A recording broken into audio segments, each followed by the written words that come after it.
All right, we have a final panel. We thank you all for your attendance here today and for sticking it out. We promise that we will reward your time. John McClow is going to lead off and give us some thoughts on the Colorado River's role in the supply gap and what some of us have referred to as the pie of pain. We then are going to ask for very brief responses from each of the representatives from each of the roundtables.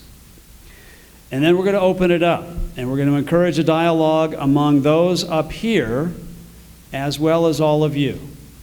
So you've been good about asking questions, but you have an even greater role going forward for this last end of the day opportunity to engage and become a part of this. So we'll start with John, and we'll work right down the line. Michelle Pierce, who's the chair of the Gunnison Roundtable, Bill Trampy, also from the Gunnison Roundtable, Jim Pokrant, chair of the Colorado River Mainstem Roundtable, Greg Traynor, member of the Colorado River Roundtable, Mike Preston, chair of the San Juan Dolores San Miguel Roundtable, and Dan Birch with the Yampa White Roundtable. So with that, I will turn it over to John to keynote this panel, and then for the others to respond.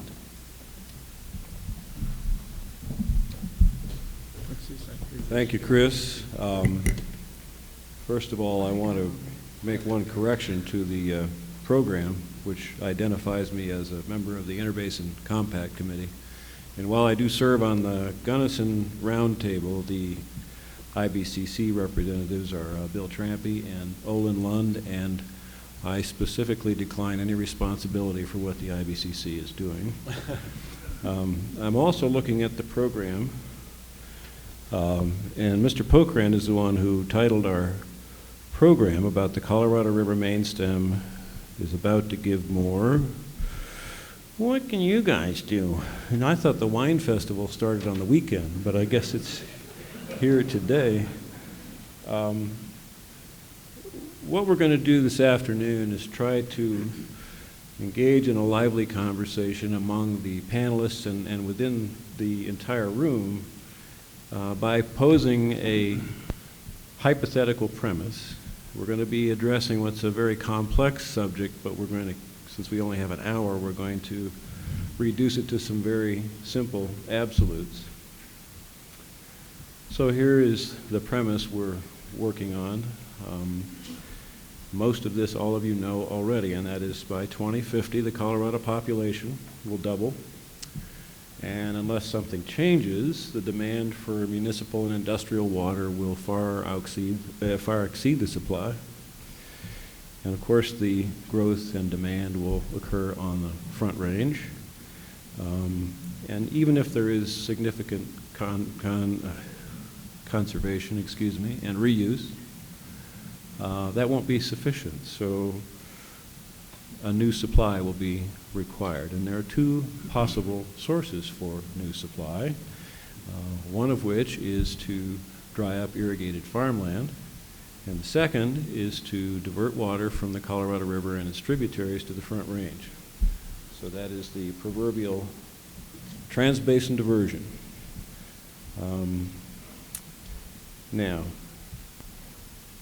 when you hear about preserving agriculture, which is what we have declared as a state as one of our goals, we do not want dry up of agriculture to be the default for providing a new supply. Keep in mind that what that really means is agriculture in the South Platte and Arkansas Basin, because when you look at a West Slope Basin where agriculture accounts for 95% of the consumptive use, and rotational fallowing doesn't function well in hay meadows and peach orchards, anytime you talk about diverting significant water from that basin, it's very likely to include the dry up of that agriculture.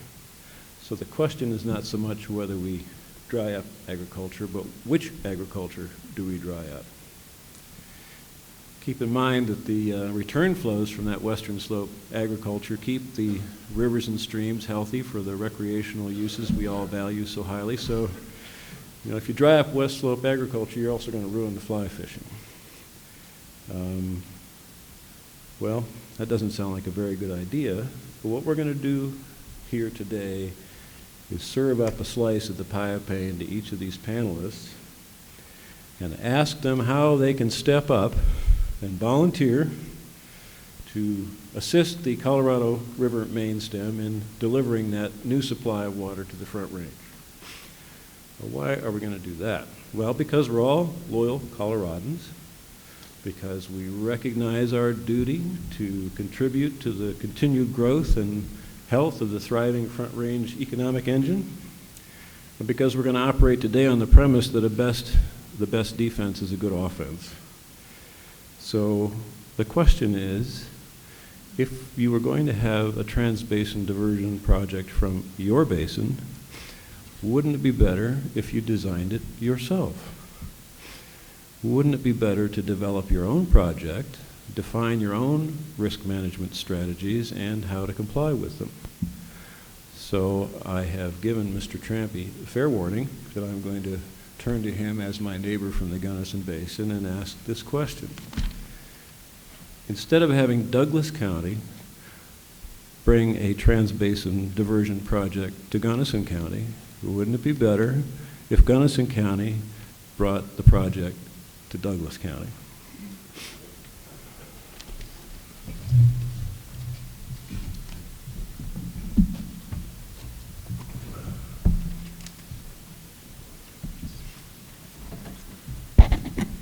That's quite a scenario, isn't it? My immediate answer, or quick answer, is wait a minute. Hold the phone. Is the water available? And I'm serious. Many years ago, when I was reappointed to the River District Board of Directors, almost 10 years ago, I had been in this water world in a local scenario for many, many years. And sitting around in meetings like this and talking to people, it became evident to me that the ultimate problem for Colorado was overdevelopment of our entitlement.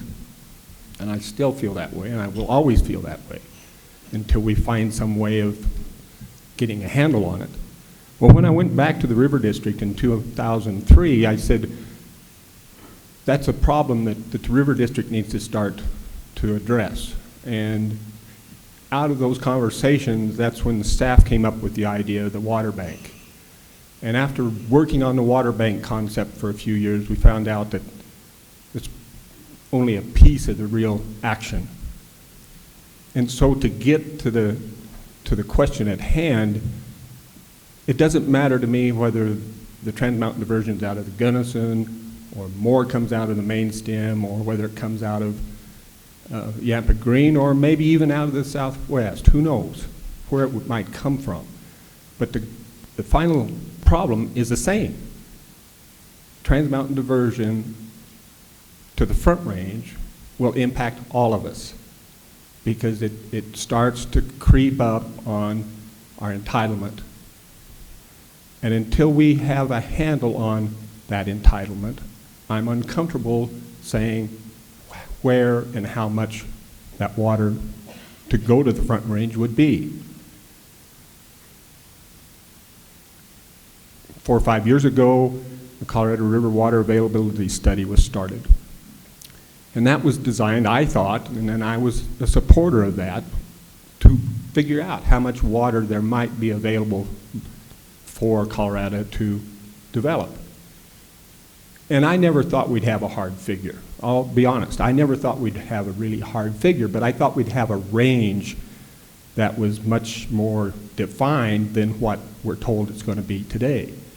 And I understand why we don't have, or will never have, an answer out of that study. But I think we need to move on and quit worrying about what we're going to get from that study and figure out a way to identify what we can and can't do. And so in my mind, we have to start risk management procedures. We have to get serious about risk management. And those of you that have been here all week have heard me talk about this several times before, and I just picked up a new nickname yesterday that I had never heard before. I'm Mr. Risk Management now, so that's probably one of the nicer nicknames that I've had in my life, so that's fine. But I think we really need to establish a system whereby we establish triggers on the amount of storage we have left. We analyze hydrology, current hydrology, forecast hydrology, all the things that go into water supply determination. And if we get to critical levels in storage, or we're not forecasting enough hydrology, then new projects that have come online don't get to divert. And I know that that's very contrary to lots of people's thoughts about how the prior appropriation doctrine works, but we have just heard all day about how people in other countries of the world do things differently. We've heard Dave and Peter talk about how we're stretching the limits of things and accomplishing things in the Denver West Slope Agreement. We hear about changes all the time, so why can't we think out of the box a little bit on this particular issue and figure out ways to identify the possibility that we're running a risk of getting to curtailment? And I am one that says we avoid curtailment. We don't wait and deal with curtailment. We work hard at these triggers, at this risk management, so that we avoid a curtailment.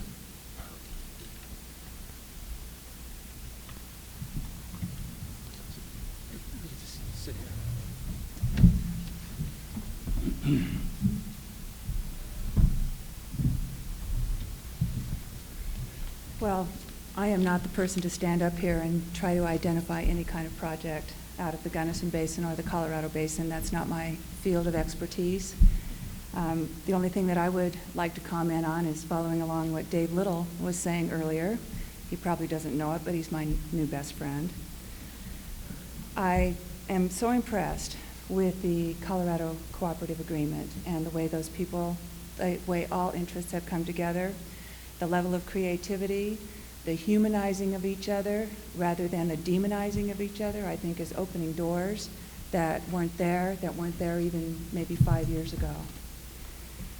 The only other thing I think I could add to this is that in my 6 years of experience on the round table, there are several sacred cows out there that we can't touch while we are talking about water issues in Colorado, and I think as long as that's true, we operate in somewhat of a vacuum.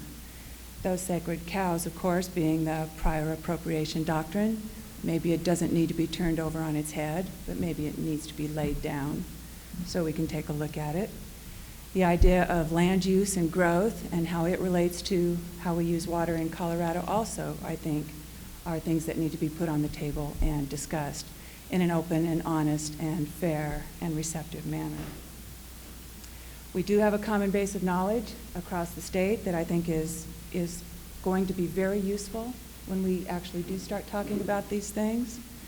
The will and ability to implement the plan that was talked about earlier is also ultimately important. So I just encourage this conversation. I encourage the dialogue. I hope to be here to see it play out over the next several years, and I also hope to be a part of helping it along. Thank you.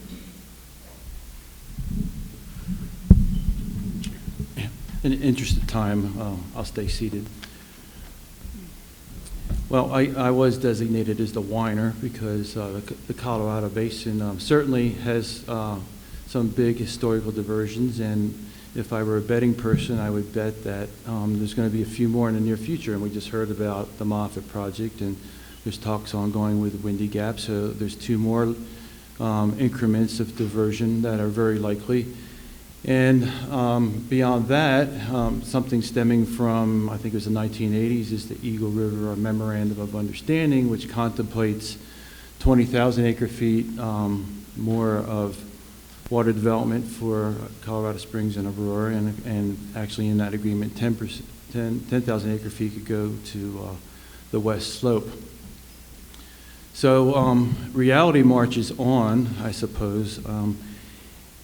And I guess so from my view at the Colorado, I'm looking for how this puzzle might be solved, of how we're going to meet population growth, and with participation from the other basins. I haven't heard anything yet.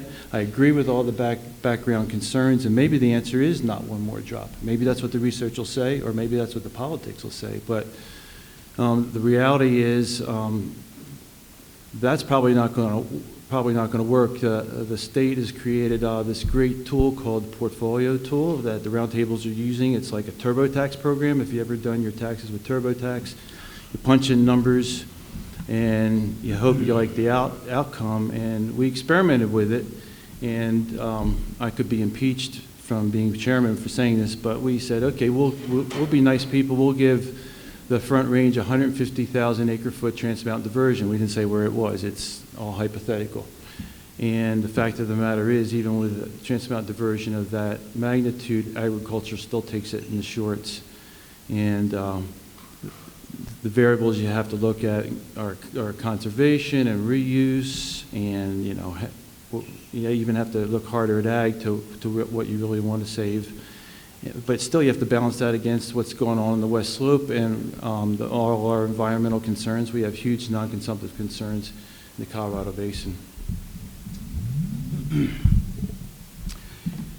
We talk a lot of the cooperative and tradition-breaking efforts to craft agreements between Denver Water and the Western Slope, yet we know that there are others out there looking to the Western Slope for water and reaching down the various river systems, further down the Colorado, further down the Yampa, the Gunnison, and even the Green River. Now, these are entities not to be trifled with. Large customer bases with modest rate increases that can generate a huge amount of money and revenues for these individual water providers to do just about anything that they want to. So to answer the question, or to address it, does the Western Slope have anything more to offer to close the water gap? I would say we don't really know what we've given already, and we do not know what we may be required to give in the future. Two staff members of Denver Water, Mark Waggy and Lorna Katz, wrote a fascinating article in the April 2010 issue of Colorado Water, and talking about water supply planning for multiple future conditions. And the concept of non-stationarity hints to us that future variability in hydrology will lead us not in just one direction or predicted outcome, but would lead us to the possibility of many outcomes. And that's been discussed today a couple of times really well. So is the 2011 late fall agreement between Denver Water and the Western Slope, is it going to be recognizable in 2050? I think this gets to a couple of the thoughts that Bill Trampy had over this last week concerning risk assessment and trying to develop hedging strategies for the Western Slope. Actually, not just the Western Slope, but all the water providers, whether it's East Slope or West Slope, hedging strategies that will help us address future unknown today hydraulic, social, and economic conditions within the basins. I think a step in the direction here would be the development of a set of common articles among the basins, reiterating the purposes of House Bill 1177 and establishing a set of umbrella criteria under which the basins can negotiate agreements within their geography, but that would custom fit their needs, but also meet the needs of the basins, of all the basins as a whole. These common articles might include a commitment to risk assessment and risk management within the basin. It might include a concept of compensatory storage or compensatory flows to protect the river basins. The establishment of the principle that non-consumptive uses, such as water for recreation, wildlife, environmental, in-stream flows, et cetera, are as important to these basins, or to the state, not just the basins, but to the state, as municipal, industrial, water for energy, water for mining. The preservation of an agricultural base of some percentage. As Jim said, the most conservative scenarios that have been run, at least in our basin, indicate that there's a percentage of West Slope and East Slope agriculture that's going to be adversely affected. I think a common set of principles among the basins, not just the Western Slope basins, but the Eastern Slope as well, will allow us to develop a statewide comfort in negotiating agreements that we know in the future may not even exist in terms of future conditions. Thank you.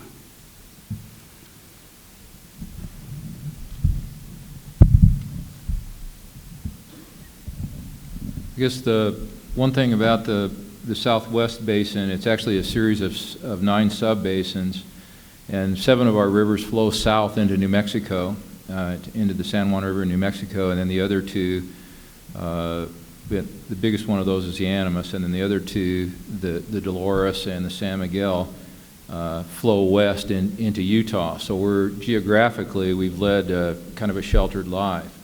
And as such, we really haven't experienced trans-mountain diversions. I mean, we've got a lot of trans-basin diversions going on between our little sub-basins, but no history of trans-basin diversions. We do have a stake in the availability of the Colorado River, both in terms of the risk assessment that Bill's talking about, and also opportunities for further water development on the west slope. So we have a concern there. There's also a pretty strong consensus within our roundtable that we value agriculture, and I think a growing awareness that the agricultural economy on the west slope is really interrelated with the Front Range. I mean, that's where we sell our cattle and much of our products and economic exchanges are with the Front Range. We're also, we've got quite a bit of tourism in our corner of the state, so that the wealth on the Front Range really definitely makes it over to the west slope. So we have a stake in that. What we're starting to recognize through one of the real benefits of the roundtable process is that we've gotten, it's overcome some of our isolation, and we're starting to see a more statewide perspective. And we're beginning to realize that the Front Range water gap, as it's being presented, is likely to involve some sort of significant new storage and likely additional transbasin diversions. And so the key question that's been asked, in the recent months and even over the last couple of days, is from where and to where. I mean, it makes a big difference where that water comes from and where it's delivered over on the Front Range if it's going to happen. As far as our role, again, John Porter always says that Dave Robbins told him if you can move water over one mountain range, you can move it over 2. So there is, I guess, some possibility that we could provide water. But short of that, I think, our responsibility is really to, first of all, to look at ourselves as a part of the state and to accept our share of responsibility for meeting the state water gap. And also, in order to do a proper job of that, we really need to understand not only what are the options for filling the gap, but how do these options affect the particularly West Slope basins and communities, because this is very much about community and about the kind of the health of the environment that makes us part of these communities, and also the agricultural base that is so critical to all of that. So in thinking about what our contribution could be, I really like the presentation, Dave Little's kind of presentation, and since we haven't been warriors in this fight, I guess we'll have to be either technicians or statesmen, and probably statesmen. So we really are, I think, wide open and very much interested in an open dialogue, a lot of transparency in terms of the ability to compare all of these options, both in terms of how they meet water needs and also how they affect the kind of the originating communities. I think the other thing that we've worked pretty hard on in our basin is really the reconciliation of consumptive and non-consumptive needs. And so we would like to, we may have something to contribute there. And then the other thing is really going back to Bill's theme is we're prepared to try and wrestle with this whole balance between risk management, and development on the west slope, and also meeting the water gap on the Front Range. Thank you. What was the question?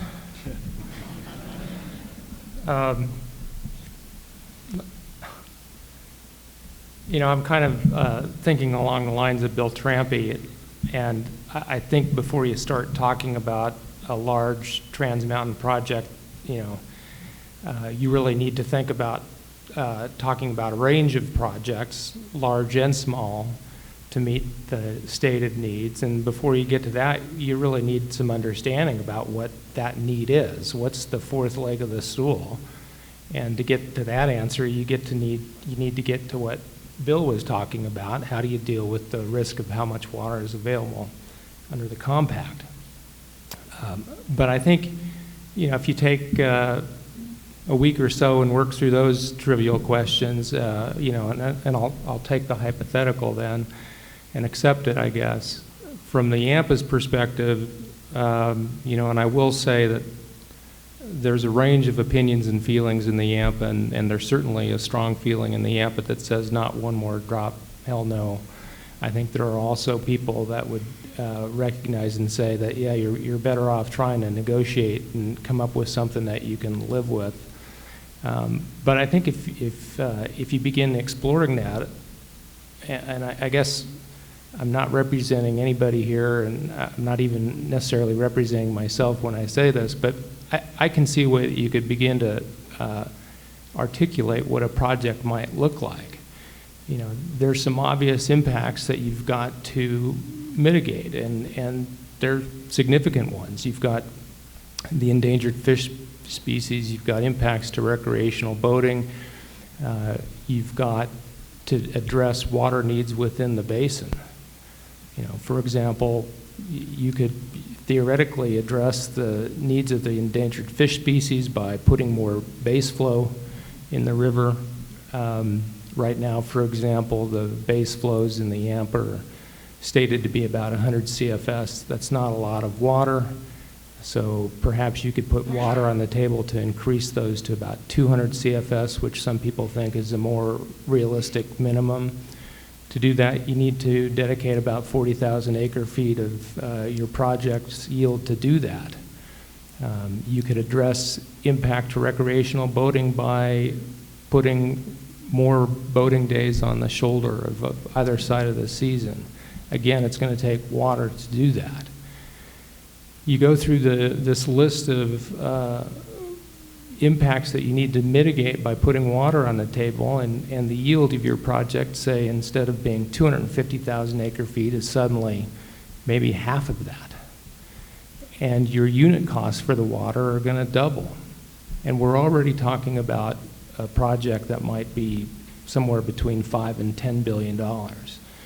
So I think the limiting factor becomes your ability to finance a project like that. Who's going to pay for that project in this day and age? The state doesn't have the resources. I don't know that the water providers do either.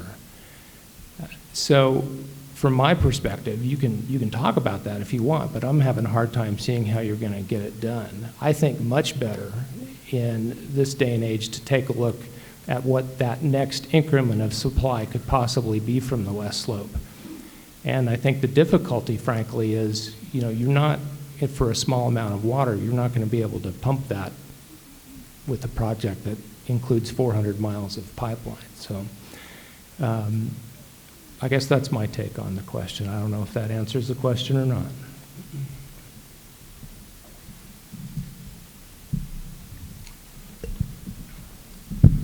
Well, we would encourage anyone in the room who would like to offer either questions or comments on the subject to step up to the mic and give us your thoughts.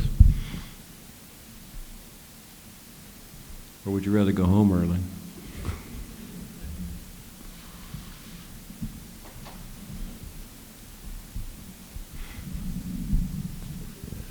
This morning, Mark Squilacci talked briefly, and we always seem to talk briefly about this, but basically the question I have is, what conditions, actions, or limits would you expect a basin of destination to have in place before it took additional west slope water from your basin?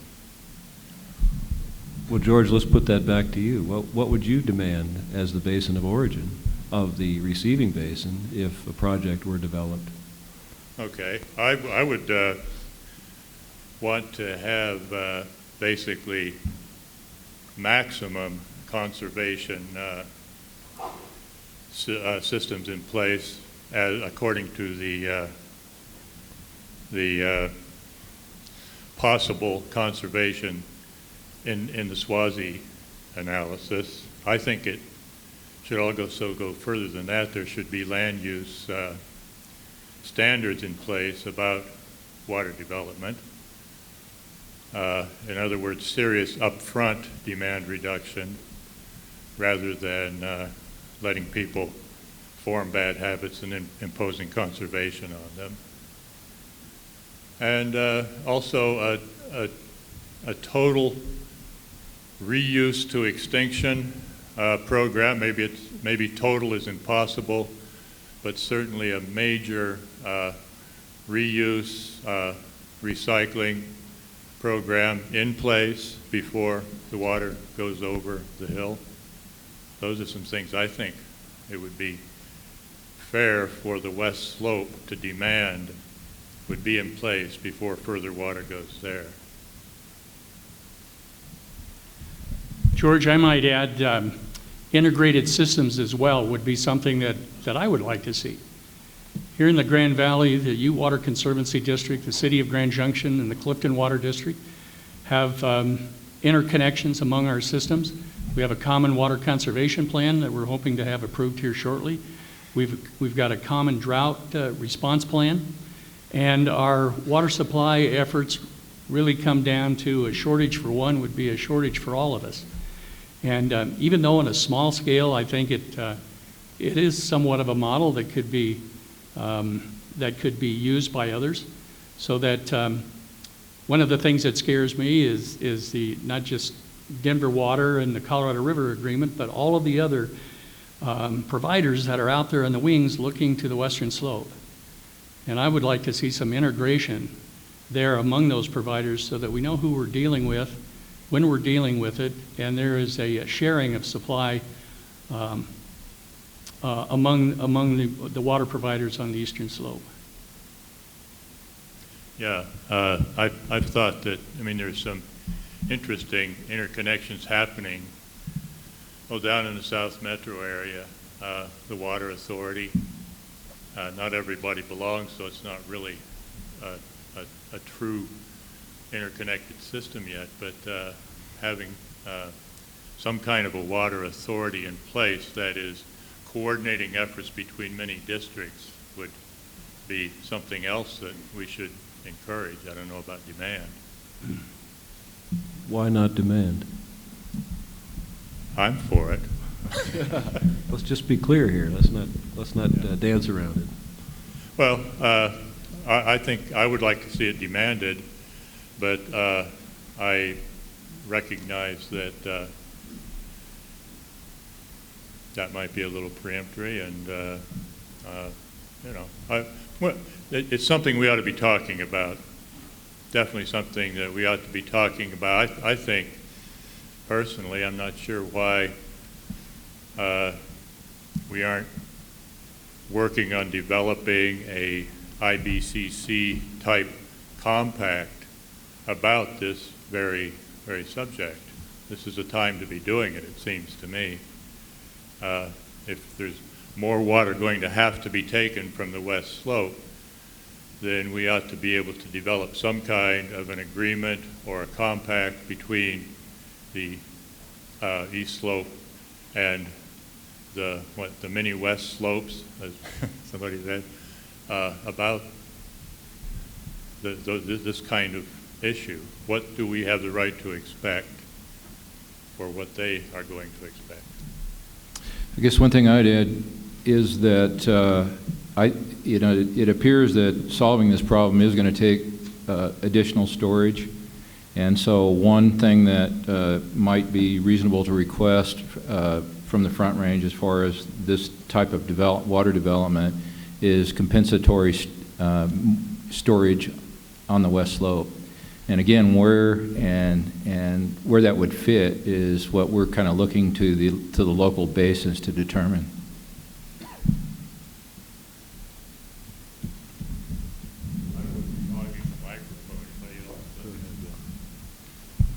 I would just make one comment in relation to all this proposed regulation and things. The one thing that we continue to always kind of forget or put to the side is how the market is going to react to all of this. And, you know, people talk about conservation and agriculture and new technology in agriculture and conservation for the municipal users and all those kinds of things. And until the market dictates, none of these things are going to happen. You know, you can talk about technology for agriculture to produce more water, but who's going to pay for the sprinklers and who's going to do this and who's going to do that? If the commodity prices don't bear it, you know, agriculture's not going to do it there. If the utilities, water providers don't set rates to reflect what they want the consumer to do, the consumer's not going to do it. And so, you know, the part of this whole scenario that we talk about all the time and how we're going to do this and how we're going to do that, the market's going to dictate in a large extent how much of that's going to happen and when it's going to happen. And until the market dictates for you, we can talk about doing all these things we want to, and nothing happens. So it's hard for me to sit back and integrate all this stuff into where we need to go without talking about the market. And, you know, you start talking about land use, and then you talk about 1041 issues, and it just goes on and on and on. You get to private property rights. All these things start entering into the picture. And so that's why I'm back to risk management.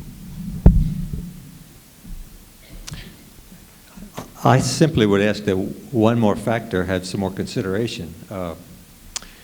I hear a lot about providing additional water for future development on the eastern slope, and I hear a lot about how we can squeeze that or some of that from the western slope, but I don't hear a lot of discussion about providing the water for the future growth of the western slope, whether it's minerals, resource recovery, or ski area development, or regardless. That has to be a component, and I don't hear that mentioned very often. I think that's kind of part and parcel of the risk management piece. If we miss the mark and we don't leave sufficient supplies on the west slope for the west slope to develop for uses on the west slope, then, for example, in the case of oil shale, if that industry does happen, and I agree that's a big if, sure, and it can't develop its own sources of water, it will acquire it, and inevitably it will acquire it from agriculture. And I don't think that's a result we want to see on the west slope. And the way I characterize it, we don't want to solve the problem of agricultural conversion on the east slope by creating the very same problem on the west slope. So I very much agree that's something we have to consider. Good afternoon. Going back to the original premise of the question, we've wrestled with this as well a little bit in the IBCC of if there is going to be additional water coming from the west slope over to the east slope. Seems to me to have been differences of opinion among folks on the west slope as to whether or not, if that is going to happen, it's better to be done in a few smaller increments, which by their very nature would have to come through the headwaters and through existing infrastructure, or whether it's better to not take additional water out of the headwaters where there's already been development and have that come lower down in the system through one larger project. I'm wondering if either collectively as the west slope or within your different basins you've had that discussion, and if there's any starting to come to any sort of consensus or coalition around that question. Eric, you know better than that. And I'm surprised you would notice that there's disagreement among the west slope basins, but I think the answer to your question, right now at least, is going to depend on where the responder lives. If you live in Grand County, you're going to say no more from the headwaters. We can barely survive on what they've left us. Take it from Gunnison. They have made no sacrifice, and that's what we're trying to get at today. Is there anyone else who has an idea? Jim postulated this on the basis of thinking that maybe there are some other sources of supply, and maybe those of us who live in those areas and deal in water matters should try to come up with some ideas to help out. But no, we haven't made any consensus. We're hoping to initiate that process today. Good. Thank you. Certainly from the Colorado point of view, you just heard about an agreement, the cooperative agreement that basically says the headwaters are tapped out. You have to look somewhere else. And so that's why I'm looking up and down this table. But certainly from a risk management standpoint, yeah, the idea of smaller projects, that's one way to take smaller bites of the apple and try and not to tip over the apple cart. I'd like to ask a question of the panel regarding one of Michelle's sacred cows, and I guess I'd preface that by saying that I've only been in and around these sorts of discussions for about 20 years now, so I'm a pup compared to Trampy and John and Greg and some of the other people, or most of the other people in the room. But it seems to me that all of those discussions that I've participated in or observed are like this one, where we deal with the effects. Something happens and then we have to respond to that effect. In medical terms, I guess you'd be treating the symptom instead of discussing the disease. So at what point do we need to recognize there are limits, whether they're in our geography or somebody else's geography, and that what happens to that water when it's taken out of the river and applied to the land, what happens on that land is the cause? Or do we just delay that decision until all the effects are felt and we're out of water in the Colorado and all the other rivers, and then begin to deal with limits and how we approach those from a land use standpoint? I don't know exactly how to characterize this, but I think results-based outcomes ought to be part of this set of common principles.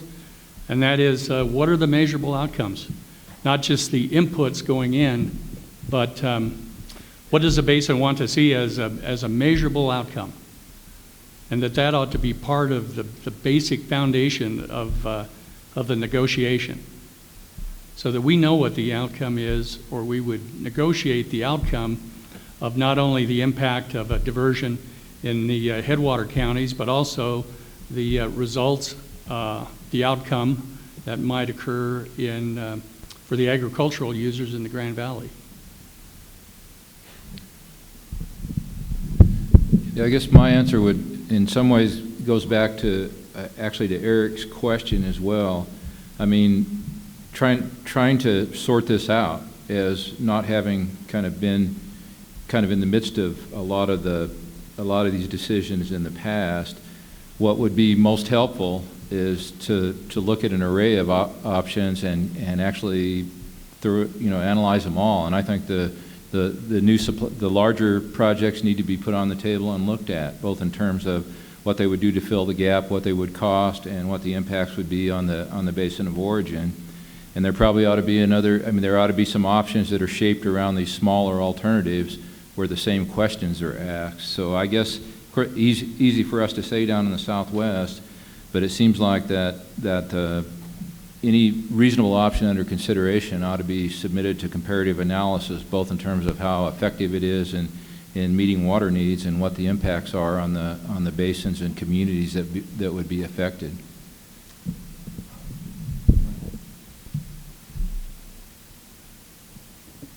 Can I go ahead? Please. Okay. Right at the present time in Lake Mead, Las Vegas is having to put in a new tunnel because their tunnel where they presently get their water out is almost at the water line. So they're going clear under Lake Mead to get the water. San Diego is paying farmers in the Imperial Valley to fallow half their land, and they're buying the water. And my point is, I hadn't heard anything today about how we're going to, we talk like there's all this water out there and so all we got to do is divert it. But out of the 5 basins that water's being diverted out of the Colorado, there's only 1 or 2 basins, I would say, is the Platte and the Arkansas, that if you follow those basins down, have fresh water. And so I think, you know, my point is that you say we need to be looking at the long range. I think we ought to be looking at going down to the Mississippi and the Missouri River and start pumping water back up to supply the front range, and then we could take, as that water is being pushed back, give the equal amount of water back to, or that you're not diverting from the Colorado River.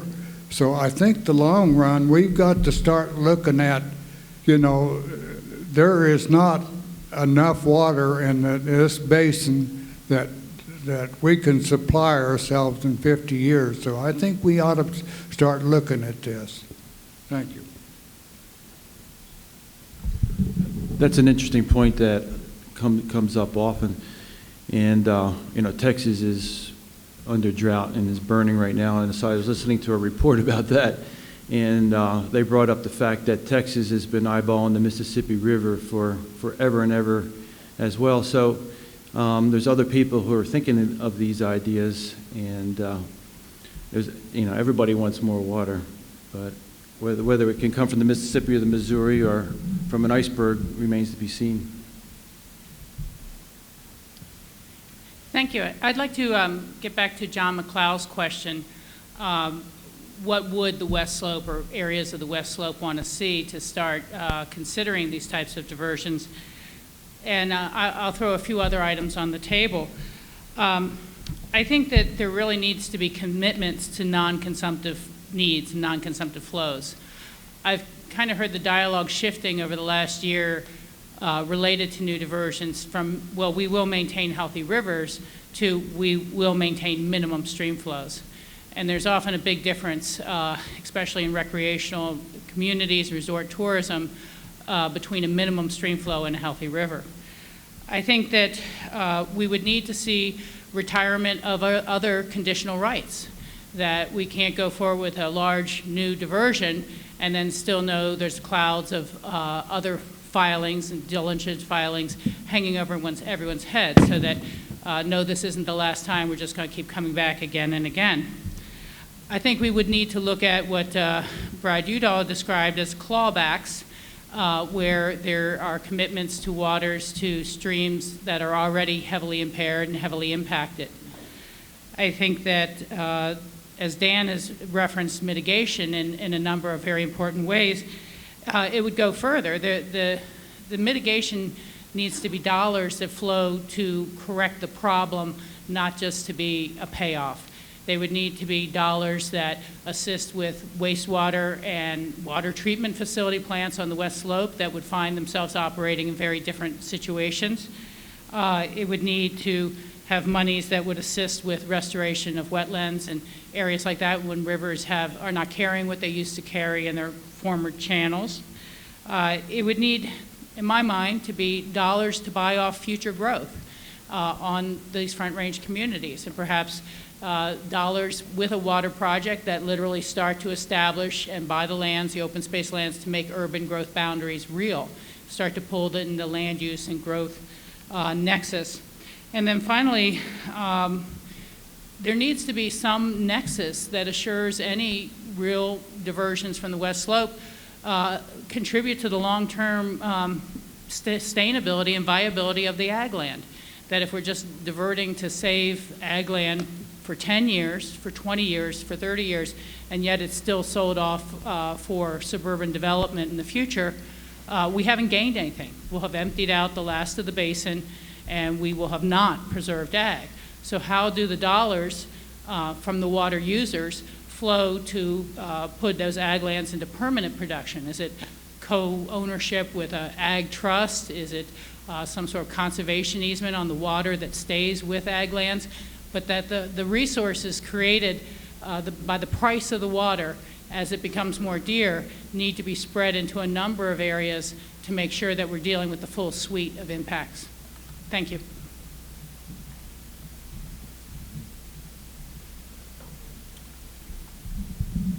Well, as usual, Rachel, there's a lot of interesting thinking in there, and a lot of it can be called avant-garde, I'm sure.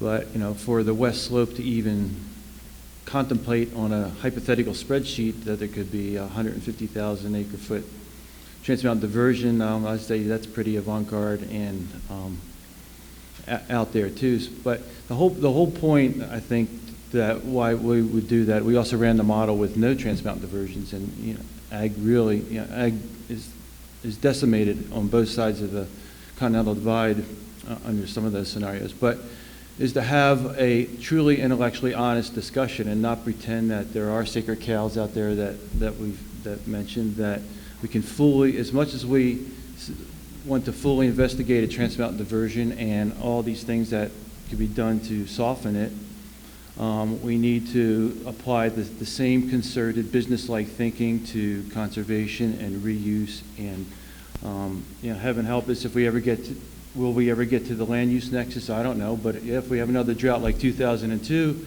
and it actually lasts 2 or 3 or 4 years, yeah, we'll probably be having those conversations. And you know, those are the lessons that we've learned from Australia and even California. So it's not like any of this stuff's not ever been thought up or heard of or done.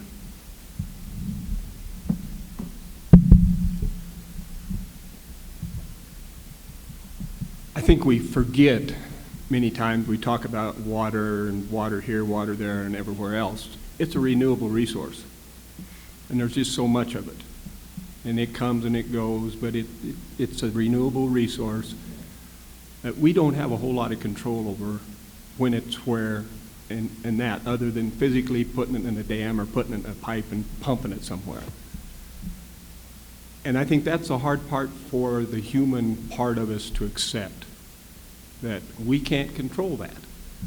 And we go out and we move it here and we move it there, and we don't even begin to recognize the impacts that those movements make. And we can talk about it, and we can think about compensatory storage, and we can think about dollars for mitigation, but we can't really pay for that stuff.